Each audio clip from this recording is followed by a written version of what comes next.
दोस्तों एक short video दिखाना थोनों पिंड झोक मोड़े। ये फिरोजपुर जिले का पिंड है। ये नेड़े गुरु अरसाए सादक ये आस पास कस्बे है। वैसे फिरोजपुर शहर तो 25 किलोमीटर साइड पर है। दो मझां बाई जी होरां ने विकाऊ कीतियां, दोनों के सिंग दागे हुए है। रवे की जे गल करिए तो दोस्तों छत्तियाना श्री मुक्तसर साहब जिले का पिंड है। उत्थों एक रवा तुरया सीगा, उन्हां कोल घोनियां मझां हुंदियां सी।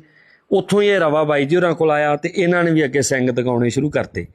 तीजा सूआ सिर्फ 3 दिनों की सूई मझ देखो जी विक्री वास्ते पहला तुहानूं दिखाउणी है।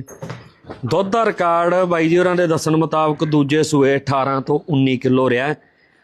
12-13 दिनों की सूई बाई जी होरी कहंदे भी पीक लैवल फड़ लूगी।